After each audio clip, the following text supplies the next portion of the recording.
Baik, kita mulai ya. Assalamualaikum warahmatullahi wabarakatuh. Waalaikumsalam warahmatullahi Waalaikumsalam warahmatullahi wabarakatuh.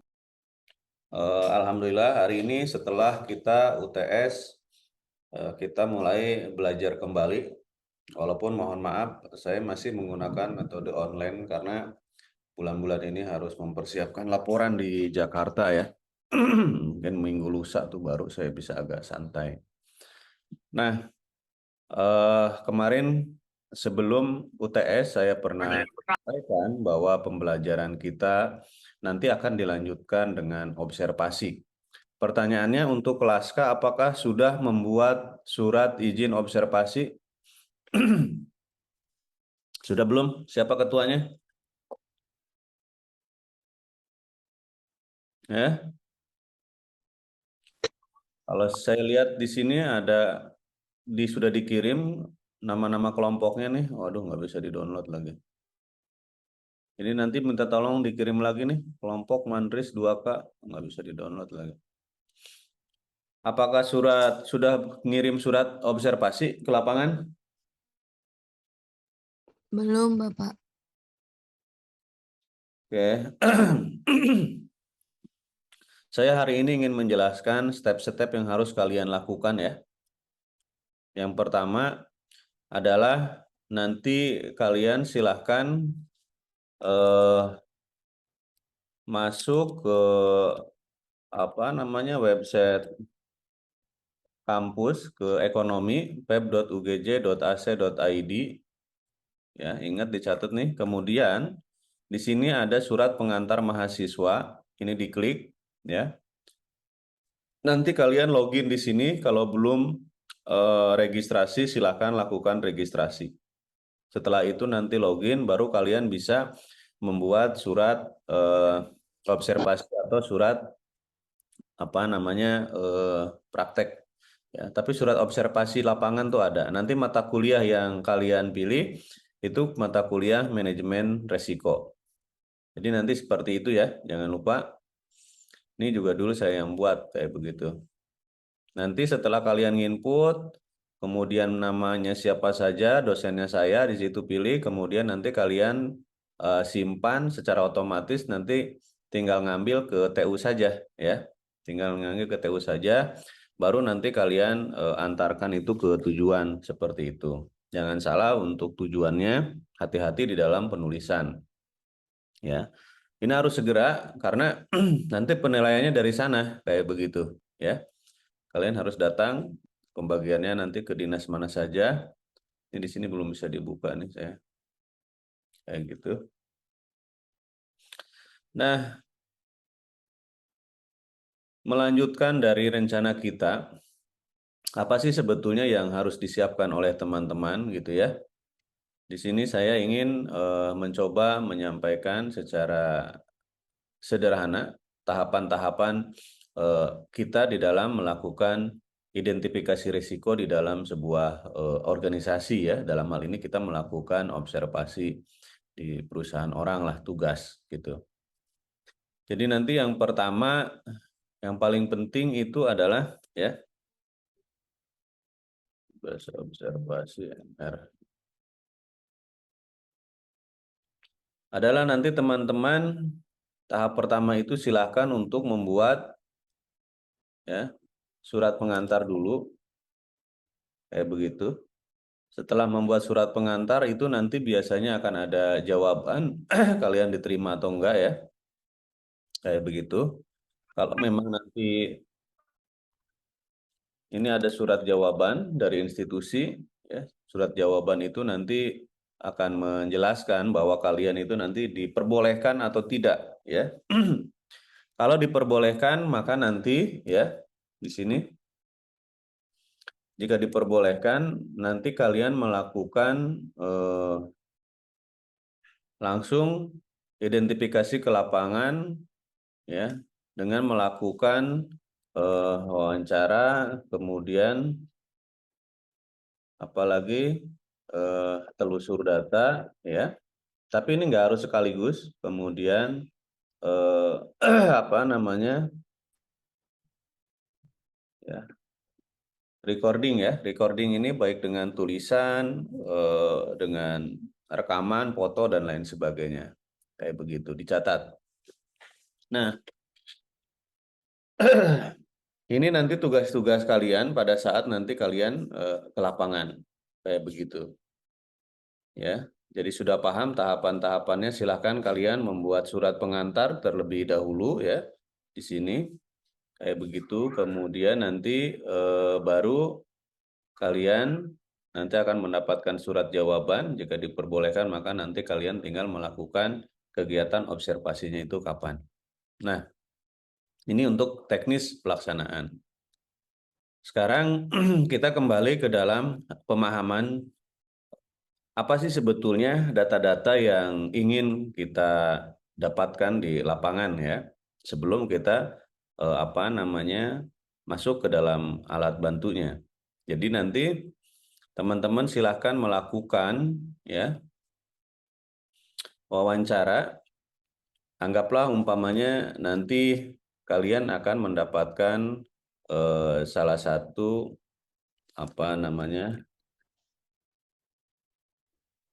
organisasi pemerintah ya. Saya nggak tahu nanti organisasinya apa, tetapi dari sekarang kalian sudah tentukan. Katakanlah umpamanya yang ingin kalian identifikasi di sana itu adalah dinas olahraga gitu ya, dinas olahraga. Nah, kemudian nanti kalian silakan lakukan wawancara kayak gitu ya. Paling tidak nanti kalian itu harus tahu dulu terkait dengan masalah profilnya ya. Masalah profilnya, profil organisasi maksudnya ya. Ini harus tahu ini dulu nih. Entah itu nanti baca di internet, entah itu minta data dari sana dan lain sebagainya. Ini kalian harus tahu dulu ya, profil organisasi itu sebetulnya seperti apa.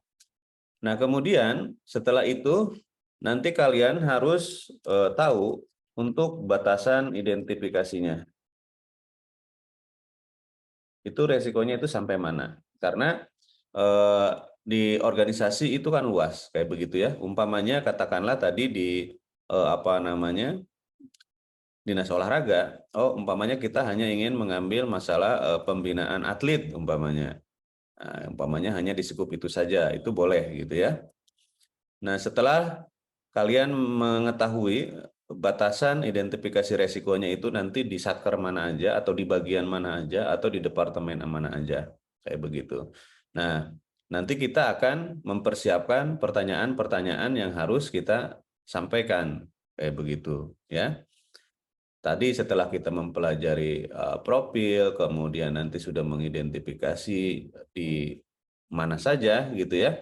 Maka nanti kita akan melakukan yang pertama itu adalah wawancara ya. Nah, ini teman-teman nanti lakukan wawancara ya. Wawancara ini jangan lupa nanti direkam, dicatat gitu ya.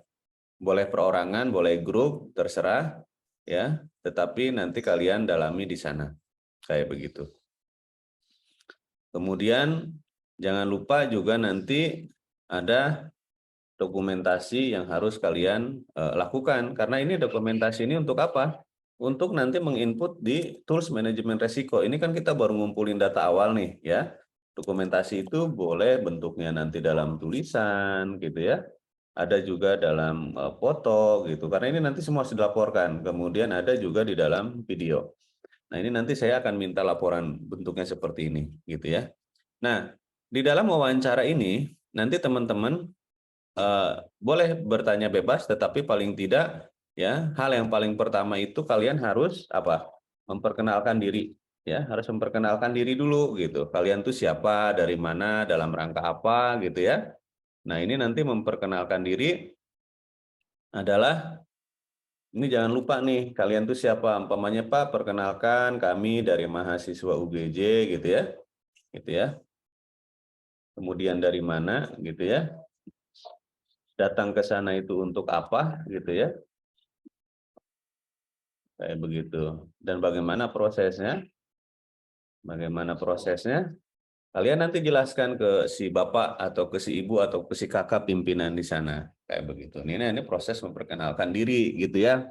Bapak, Ibu, izinkan kami, umpamanya saya nama A gitu ya, mewakili kelompok ini dari Universitas Swadaya Gunung Jati gitu ya. Kami bermaksud ingin gitu melakukan observasi ya terkait dengan tugas mata kuliah manajemen resiko kayak begitu ya yang diampu oleh Bapak Yono Maulana. Nah, di dalam hal ini gitu ya kalian jelaskan bahwa kami ditugaskan untuk melakukan identifikasi resiko itu di sektor publik ataupun di pemerintahan. Maka dalam hal ini umpamanya gitu ya, Dinas Olahraga menjadi salah satu eh, tempat observasi kami gitu. Maka dengan ini kami mohon izin untuk melakukan observasi di sini. Nah, kalian ajukan itu dulu. Jadi ya nanti angga ungguh dulu, izin dulu gitu. Entah itu kepada kepala bagian ya, kepala unit dan lain sebagainya, nanti kalian bisa tahu ke siapa harus menghadap seperti itu. Nah, nanti berikutnya kalian buat janji ya, buat janji kapan bisa dilakukan untuk melakukan wawancara ya. Buat janji untuk apa? Untuk wawancara ya. Kemudian buat janji juga untuk apa? Minta data. Ya, data ini nanti sudah harus dipersiapkan oleh kalian. Ya, data apa aja yang diminta nanti disiapin ya. Kemudian minta juga dokumentasi. Nah, oke. Nah, wawancara ini ya nanti kalau umpamanya sudah oke gitu ya, buat janji kapan bisa ternyata melakukan wawancara, maka nanti lakukan wawancara. Ini biasanya dengan manajer, supervisor, kepala bagian, atau kepala subbagian gitu ya. Nah ini nanti tergantung kalian nanti diizinkan oleh siapa. Tapi arahkan ya oleh kalian kalau bisa yang agak memahami tentang manajemen resiko. Ya, seperti itu. Nah lalu di dalam wawancara ini apa sih yang harus dipertanyakan kan gitu. Nah, dari sekarang ya kalian siapkan nih list pertanyaan gitu ya, list pertanyaan. Tadi kalau memperkenalkan diri kan sudah gitu ya. Nah, nanti di sini hal yang paling pertama tentu saja kalian bertanya tentang siapa nih si narasumbernya gitu ya. Nah, kayak begitu dia sebagai apa jabatannya kayak begitu ya. Ditanya nanti setelah itu baru kalian fokus kepada bagian apa nih si Bapak itu atau si narasumber tersebut kayak begitu ya. Nah, dari sana nanti baru kalian menukik ke dalam pertanyaan tentang manajemen resiko. Nih katakanlah kita kasusnya di Dinas Olahraga tadi ya. Nah, umpamanya bagian pembinaan atlet. Nah, kemarin kita kan sudah ngebahas bahwa untuk mengidentifikasi resiko gitu ya, itu kan bisa paling mudahnya itu dibagi menjadi dua kan. Kalau kita kembali ke sini sebentar ya. Ya. Oh, atau di sinilah nggak apa-apa kembali ke yang tadi. Mana yang tadi? Ya. Mana yang tadi? Nah, nih untuk melakukan identifikasi resiko gitu kan ya. Ini mulai identifikasi nih. Kemarin kan kita sudah bicara bahwa bisa dicari menggunakan apa sih? Faktor internal. Gitu ya. Kita pisahkan dulu dengan faktor eksternal. Internal, ingat nggak kemarin? Kita menggunakan metodologi apa sih? Hah? Masih ada yang ingat nggak?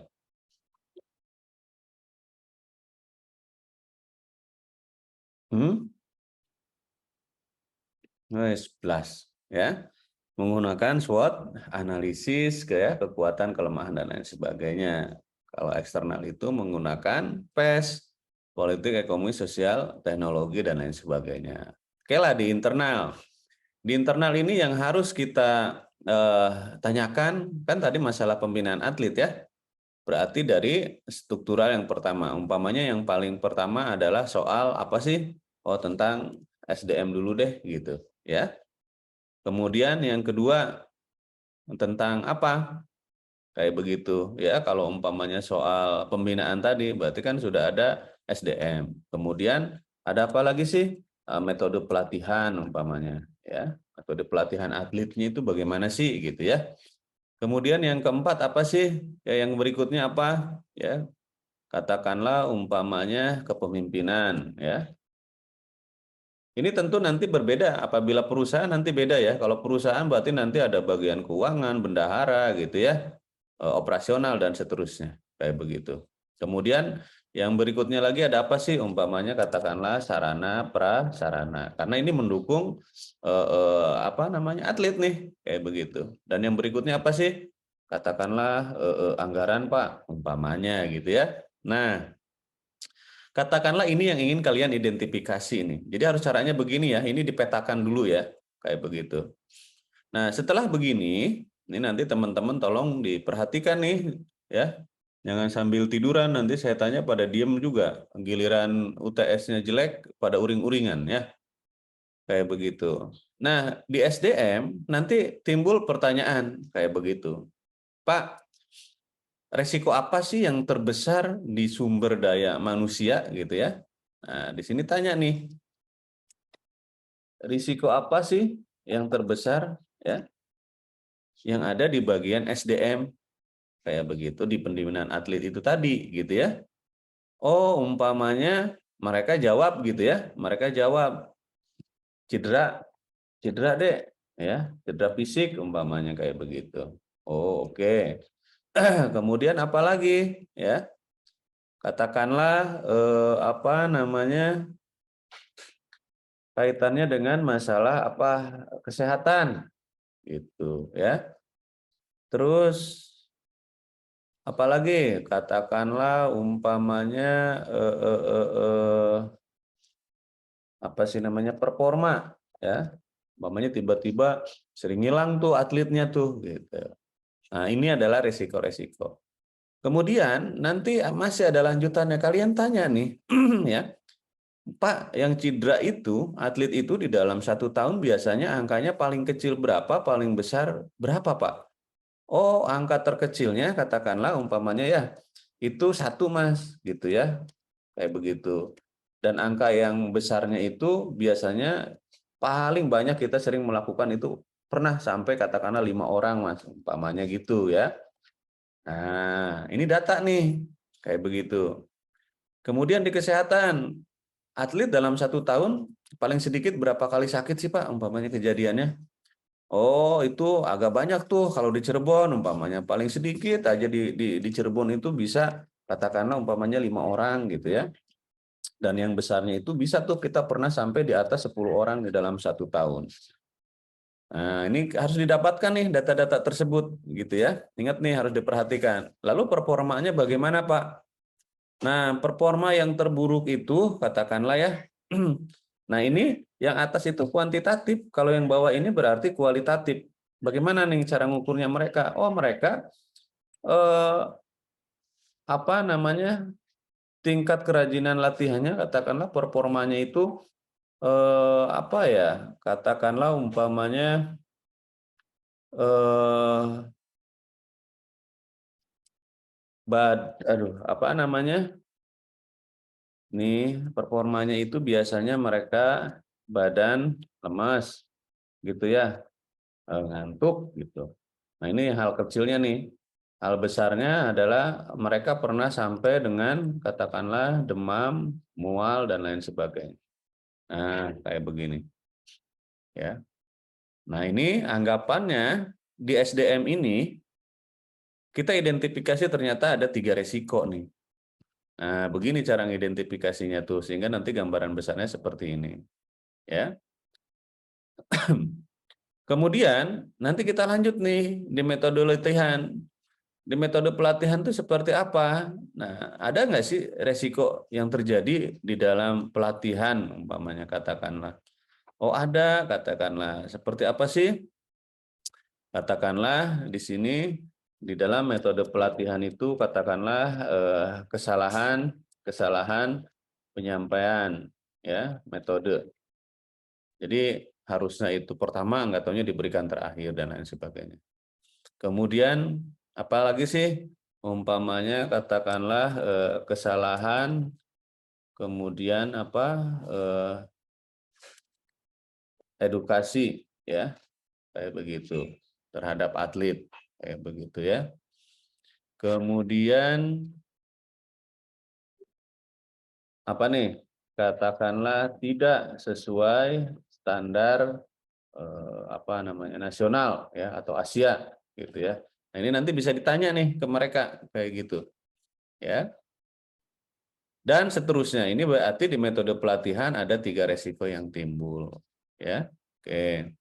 Kemudian kita ngelihat kepemimpinan. Nah, di sini. Walaupun ini seumpamanya jarang nih yang mau mengkritisi gitu ya. Ada masalah nggak Pak dengan kepemimpinan di sini gitu ya?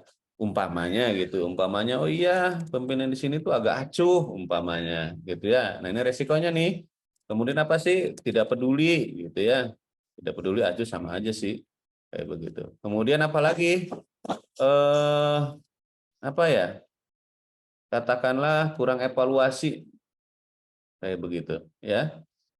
Kemudian resiko tertingginya adalah katakanlah melakukan penyimpangan umpamanya ya, penyimpangan terkait dengan masalah anggaran dan lain sebagainya umpamanya. Tapi walaupun ini juga nggak mungkin dilaporin, tapi ini asumsi kita aja gitu ya. Nah, kalau dari sarana prasarana bagaimana Pak atlet-atletnya gitu ya? Oh iya, katakanlah asrama.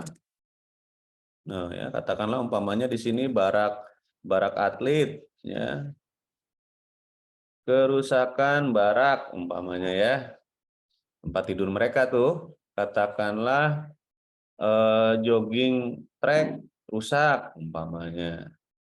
Kemudian apalagi katakanlah kantin tidak layak ya. Nah, kayak begitu ya. Kemudian apalagi dan seterusnya lah ya. Ini nanti tentu hasil dari wawancara. Nah, ini nanti tingkat ya resikonya ini nanti harus ditanyakan ya, angka tertinggi terbesarnya kalian harus tanyakan. Begitupun dengan anggaran. Anggaran itu resikonya apa sih? Umpamanya anggaran itu resikonya tidak sampai gitu ya. Kemudian apalagi sih umpamanya telat gitu ya. Kemudian apalagi sih penyimpangan gitu ya, penyimpangan atau korupsi gitu ya. Kemudian dan seterusnya. Nah, ini. Nah, ini artinya kalau kita lihat di sini ya, setelah kita identifikasi di proses internal ini gitu ya. Cara bacanya begitu, di proses internal itu. Nah, ini ada berapa? Oh, ada 1, ada 2, 3, 4, 5. Ada 5 resiko. Di mana dari 5 resiko besar ini mereka nanti akan teridentifikasi punya beberapa subresiko. Kayak begitu. Jadi resiko SDM memiliki beberapa ID ini nanti. Begitu juga pelatihan, resikonya ini dan seterusnya. Ya. Oke. Halo, sampai sini bisa dipahami? Bisa, Pak. Ya, nanti. Ya, gimana? Ini Bisa, nanti Pak. Oke, ini nanti diperhatikan ya, karena ini penting pada saat kalian observasi kayak begitu. Dan yang kita gunakan ini ilmu resiko benar-benar kayak begitu. Nah, ini nanti saya print deh, gitu, saya share ke kalian. Nah, kita baru berbicara mengidentifikasi internal nih. Aduh, perut saya sakit lagi minum kopi. Berikutnya kita berbicara eksternal, ya, bicara eksternal. Ini kemarin kita mengenai apa sih pengaruh eksternal itu, politik, ekonomi, sosial, teknologi gitu ya. Tanya nih nanti ke kepala dinasnya, Pak, punya resiko eksternal nggak sih Pak? Umpamanya kayak begitu ya, yang mempengaruhi katakanlah pembinaan atlet umpamanya. Oh iya, ada deh umpamanya. Apa sih? Yang pertama itu adalah regulasi umpamanya gitu ya, terkait dengan masalah aturan gitu. Itu dari eksternal. Kemudian yang kedua apa? Yang kedua itu katakanlah kondisi politik deh gitu ya, kondisi politik gitu. Nah, ini resiko. Kemudian berikutnya apa lagi? Ini adalah kebijakan pimpinan daerah umpamanya, gitu ya. Kemudian berikutnya apa lagi? Ini terkait dengan masalah apa namanya regulasi perjalanan ya tugas umpamanya ataupun apalah atlet itu tanding ke luar negeri gitu ya. Kemudian dari sisi ekonominya adalah kondisi ekonomi global. Kalau dari sisi keamanannya berarti kondisi keamanan global ya terkait dengan masalah perang Ukraina dan lain sebagainya. Ini pasti akan memberikan dampak gitu ya. Oke, dari regulasi, bagaimana dengan regulasi? Nah, ini dengan regulasi tingkat gitu ya, ketidakpastian tinggi deh umpamanya. Kayak begitu. Kenapa tinggi? Karena katakanlah kita menghadapi pemilu nih gitu ya. Ya, kami tidak apa namanya mana tadi?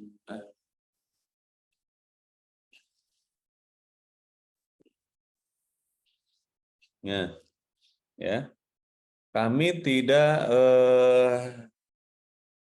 bisa pastikan karena menghadapi pemilu kayak gitu. Lalu kondisi politik bagaimana? Ini juga sama kayak begitu ya. Kondisi politik apa sih namanya membuat resiko itu ketidakpastiannya tinggi kaitannya dengan masalah aturan dan lain sebagainya. Kebijakan pimpinan daerah juga sama ya, tidak pasti umpamanya. Kemudian resiko perjalanan tugas. Nah, ini kaitannya dengan masalah apa? Surat izin dan lain-lain gitu ya. Kemudian kondisi ekonomi global ya. Tidak ada dana kayak begitu. Apalagi sih tidak ada sponsor umpamanya ya. Berikutnya kondisi keamanan global. Kondisi keamanan global itu bagaimana? Tidak ada pertandingan ya. Pertandingan internasional umpamanya. Kemudian apalagi? Tidak ada ya. Apa sih namanya? Tidak ada jaminan keamanan dan seterusnya. Maka kalau kita lihat di sini ya, resiko eksternalnya ada 1, 2, 3, 4, 5, 6. Nah, nanti teman-teman dengan cara membuat identifikasi resiko jangan lupa dikasih kode ya. Dikasih nomor kode di depannya supaya nanti bisa saling terkait pada saat memasukkan ke dalam sebuah sistem kayak begitu. Nah, kayak begini contohnya ya. Nah, sederhananya seperti ini. Begitu kita lihat secara gambaran besar, maka gambarannya seperti ini, teman-teman. Ya, bahwa kalau kita tutup gitu ini ya. Nih. Setelah dilakukan wawancara kayak begitu bahwa ya, ini setelah dilakukan wawancara oh ternyata telah teridentifikasi ini gitu ya. Yang pertama, kalau kita bicara faktor internal, ternyata memiliki permasalahan tadi ada apa nih? Ada SDM, ya, metode pelatihannya, kepemimpinan, sarana dan anggaran. Nah, ini adalah resiko di mana SDM nanti memiliki apa sih? Berapa resiko nih? 1, 2, 3, ya. Metode pelatihan juga punya beberapa resiko lagi, ada 3 lagi, ya, dan seterusnya. Nanti teman-teman petakan seperti ini, ya. Tetapi ini dipetakan setelah mendapatkan data awal, ya, setelah teman-teman melakukan wawancara dan melakukan pengumpulan data seperti itu, ya.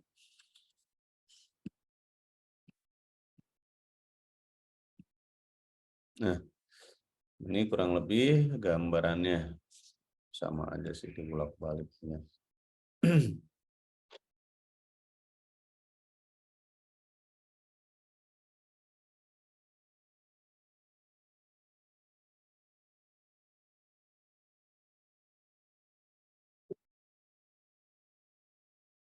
Jadi nanti hal yang paling pertama yang saya tugaskan adalah nanti teman-teman melakukan segera pembuatan surat dulu ya.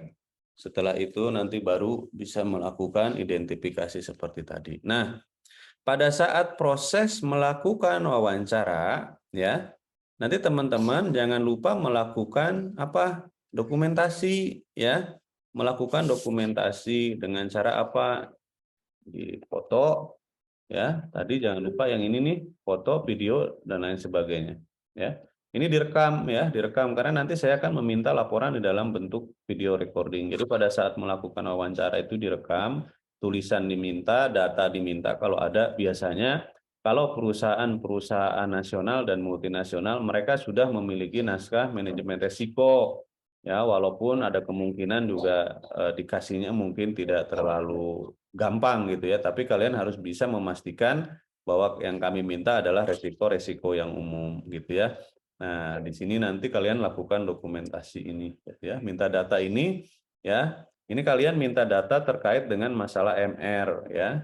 Di perusahaan tersebut ada apa enggak? Kalau enggak ada, ya data-data lain aja tadi, masalah SDM segala macam gitu ya. Kalau dikasih, kalau enggak dikasih ya kalian tanya-tanya aja.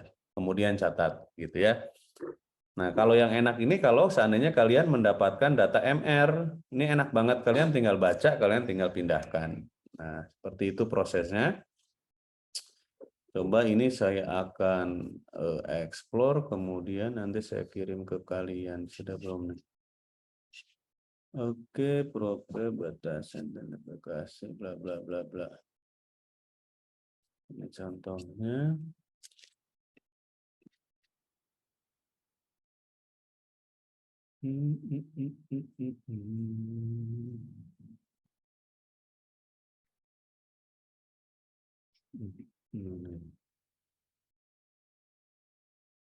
Oke, adalah kebaca lah. Ya.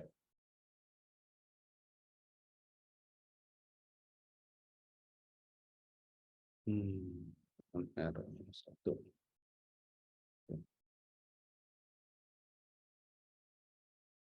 Oke, sampai sini ada yang mau ditanyakan? Saya, Pak. Ya, silakan. Untuk pembuatan surat izin itu semua anggota kelompok atau per orang, Pak? Anggota kelompoknya? Diwakilkan aja, satu kelompok, satu orang saja. Oh iya, baik, Pak. Terima kasih, Pak. Bapak izin bertanya. Nggih. Kan ada kemungkinan tuh ada penolakan ya Pak. Misalkan kita udah mengajukan di salah satu dinas, terus kemudian penolakan. Jadi sebaiknya untuk menghindari itu, apa sebaiknya kita menyiapkan 2 surat tapi kepada 2 tempat yang berbeda gitu.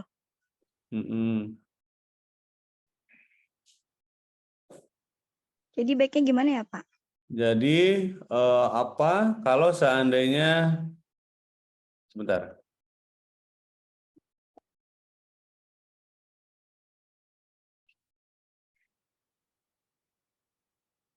Kalau seandainya kalian ingin mempersiapkan 2 surat, itu juga nggak apa-apa jika ada penolakan. Makanya saya kemarin meminta untuk awal-awal. Jadi untuk mengantisipasi jika ada penolakan-penolakan.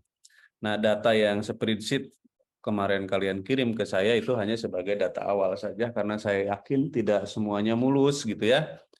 Nah, tetapi nanti teman-teman jangan saling mengandalkan ya. Ingat, manajemen resiko itu nanti kalian nggak bisa di perusahaan kecil. Nah, itu persoalannya. Kalaupun umpamanya, Pak boleh nggak kalau tidak di pemerintahan gitu ya. Coba dulu di pemerintahan karena mereka yang punya itu gitu ya, yang mengimplementasikan manajemen resiko. Karena kalau di perusahaan swasta itu jarang, kecuali kalau perusahaan-perusahaan nasional semacam apa, Indosemen, Jasa Marga, perbankan, ya, Telkom. Nah itu baru tuh biasanya ada Indofood yang sekelas-sekelas begitulah.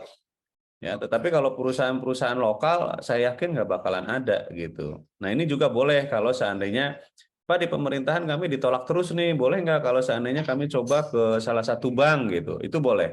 Kalau bank boleh, ya. Atau BUMN juga boleh. kayak jalan tol, kemudian ke PDAM kan milik daerah juga ya. Kemudian apa ya?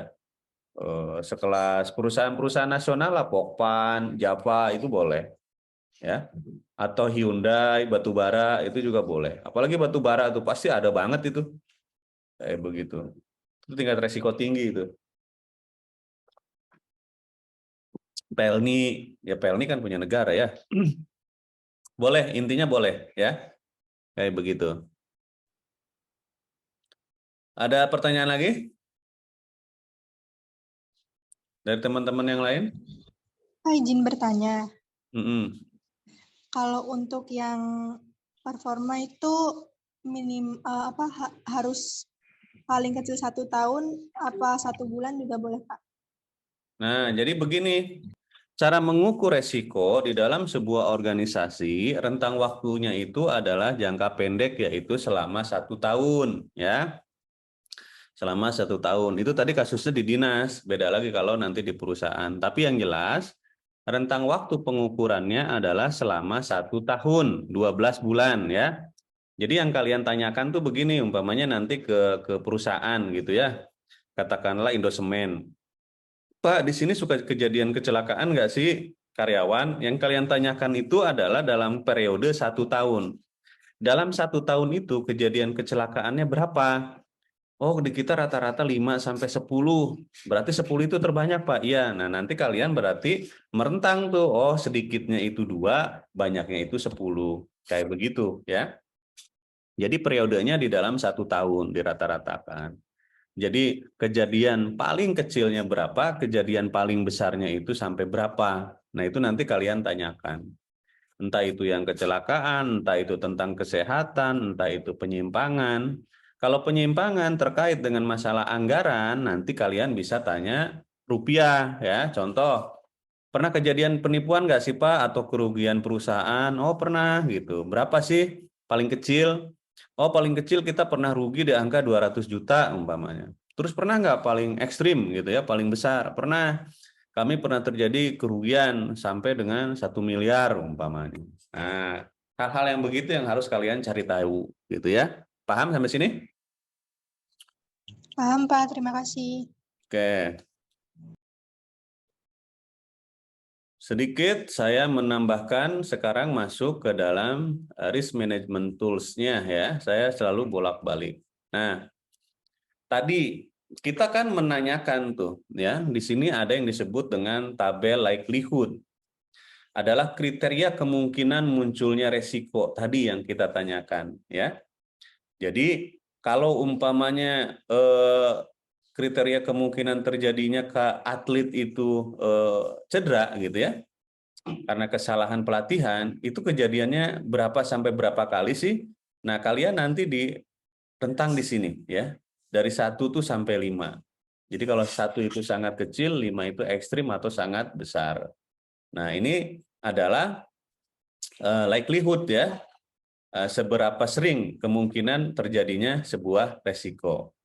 Nah, nanti juga ada kriteria dampak gitu ya, atau yang disebut dengan konsekuensi resiko. Nah, ini yang nanti agak panjang nih, karena teman-teman harus menentukan kriterianya. Contoh tadi, kalau seandainya kerugian perusahaan itu 200 juta adalah hal yang sangat kecil, nanti berarti di sini disebutkan gitu ya. Nah, kalau di sini nih finansial nih, sebentar. Saya share dulu. Nah, ini di sini kan ada aspek finansial, keluhan, reputasi, operasional, sanksi. Nah, ini kuantitas gampang bisa diukur, ini kualitas nih ya. Ini nggak ada angkanya, tapi kalian harus bisa deskripsikan dari definisi yang sangat ringan sampai dengan yang ekstrim kayak begitu. Contoh finansial. Oh, kalau kerugian di bawah 1 miliar itu kami mendefinisikan perusahaan rugi tapi sangat kecil lah. Tapi kalau sudah di atas 25 miliar katakanlah dalam 1 tahun berarti ini udah ekstrim ya, tapi ini angkanya lebay lah ya kayak begitu. Nah ini jadi nanti kalian definisikan pada setiap tingkatannya gitu. Lalu bagaimana kalau yang kualitatif? Contoh kayak keluhan nih, ketidakpuasan pelanggan. Nah ini kan susah diangkakan nih. Oh, berarti nanti kita ngukurnya dari keluhan, ya.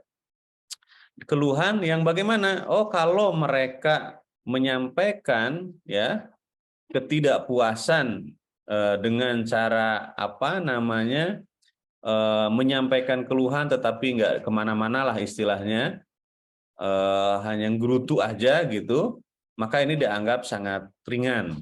Nah, tetapi kalau mereka sudah udah ngeluh tapi ditulis gitu ya, sampai 3 kali di dalam 1 tahun ini dianggap ringan. Nah, kalau mereka sudah ngeluh, nulis sebanyak 1 sampai dengan 4 kali di dalam, sampai dengan 6 kali di dalam setahun, ini berarti sudah masuk sedang. Nah, menulisnya ini apa? Tertulis, kirim keteluhannya ke kita, ke kotak saran tuh, sampai 6 kali. Kalau udah sampai 12 kali ini berarti berat, dan kalau di atas 12 kali ini berarti masuk di definisi sangat berat ataupun ekstrim. Nah, jadi didefinisikannya seperti ini. Sama seperti reputasi ini. Reputasi juga kan susah dikuantitatifkan, sehingga kita definisikan. Ya, bagaimana sih yang dimaksud dengan reputasi, ya, pencitraan gitu. Yang dianggap rendah itu umpamanya mereka melakukan publisitas tentang perusahaan kita itu di lingkaran lokal. Nah, cuman sudah masuk ringan nih kalau seandainya mereka cerita ke masyarakat juga nulis di media lokal. Nah, sudah masuk sedang kalau mereka apa namanya mempublikasikan kekecewaannya itu di media provinsi gitu. Dan kalau sudah berat, mereka mencoba untuk komplain di media nasional 1 sampai dengan 2 media. Nah, kalau sudah di atas 5 media sosial menyampaikan keluhan, kalau sekarang viral gitu ya secara nasional, maka itu yang disebut dengan ekstrim. Nah, jadi hal-hal yang kayak begini kalian harus breakdown ya. Nah, ini yang disebut dengan kriteria dampak. Nah, ini bisa dibuat dari mana? Setelah kalian nanti melakukan identifikasi resiko yang ini kayak begitu. Nah, dari sini nanti kalian bisa tuh nge-breakdown memasukkan ke dalam Excel yang tadi gitu. Tetapi ini kuncinya di awal ya. Nah, ini adalah pembelajaran kita di awal. Setelah nanti teman-teman pelan-pelan mencoba mengidentifikasi dulu dan sudah dapat, barulah nanti kita akan masuk ke dalam apa pembahasan berikutnya. Nah, kira-kira minggu depan sudah ada yang berani presentasi belum?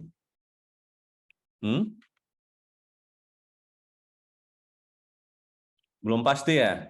Tapi saya tunggu ya nanti siapa yang paling bisa cepat mendapatkan apa namanya tempat observasi, maka tolong nanti minggu depan dipresentasikan.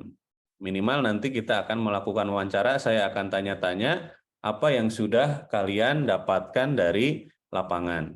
Ya, silakan kalau ada pertanyaan. Pertemuan kita itu dulu ya. Terima kasih atas waktunya. Segera kalian lakukan pembuatan surat observasi, jangan menunggu besok lagi ya, karena nanti tidak ada waktu kita untuk penyelesaian ya. Karena kalian nanti di akhir UAS mata kuliah ini harus membuat naskah laporan manajemen resiko ya. Dan itu lumayan banyak, lumayan rumit ya, makanya kerjasama kalian penting. Oh ya, saya kasih tahu juga apabila kalian kelompoknya ada yang ele-elean, nggak bagus gitu ya, tolong laporkan ke saya ya, supaya berkeadilan. Jangan sampai nanti yang cuma titip nama juga dapat nilainya bagus di antara teman kalian. Saya menerima pengaduan dari kalian ya. Oke, jadi tolong nanti bekerja sama. Terima kasih, selamat pagi. Assalamualaikum warahmatullahi wabarakatuh. Waalaikumsalam warahmatullahi wabarakatuh. Terima kasih, Bapak. Ya, sama-sama. Oke,